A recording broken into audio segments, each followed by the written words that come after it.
Let's talk now to Xiaolin Chen, who's head of international at the asset management company KraneShares. Good to see you, Xiaolin. Welcome back to the programme. Thank you. So these white lists have been drawn up in response to the property crisis in China. What are the headwinds facing the Chinese economy at the moment? Property sector is clearly one of the factors, at least providing a bit of a sentiment reassurance to consumer to spend a bit more. But I do think property sector would be settling down from here after 2 years of a consolidation. You will see a bit of a bottoming in terms of the price correction for the housing market as one.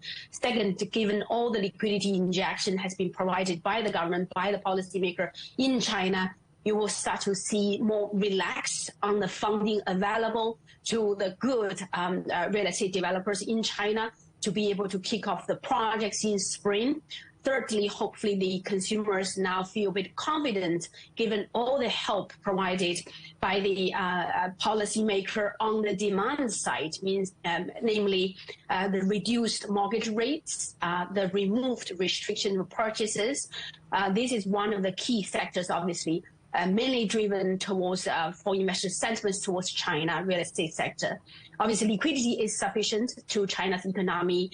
We need more of the pickup on credit side. We discussed that before, but corporates will have to lead the way in taking more of the actions after the Chinese New Year.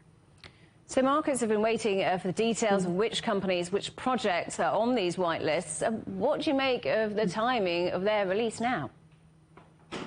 It is quite an interesting time, I'd say. This time of the year in China, it feels like ours here in developed market, December before Christmas time. This is just a few days, about a week before Chinese New Year. At least I think I sense a bit of relief from the markets towards this policy announced now, given the participant in over 170 cities in China. Like you said, 3,000 plus projects I proposed in the first batch, by the way. There could be more batches to come. This is definitely more encouraging to tell the investors, tell the industry, the sector in real estate, is there's funding to gap, the funding to be available to kick off the projects. It is interesting timing, but I think it couldn't be better. Now people can feel reassured when the seasonality kind of become a bit friendlier. Now in China, I think half of the country probably is under below 0 degrees in winter time. You probably couldn't kick off any realistic infrastructure real estate project anyhow. But knowing if funding will be there, it probably give you more time in planning for taking actions in spring. Xiaolin Chen, good to talk to you as always. Thank you for joining us on the programme. That's Xiaolin Chen, head of international at KraneShares.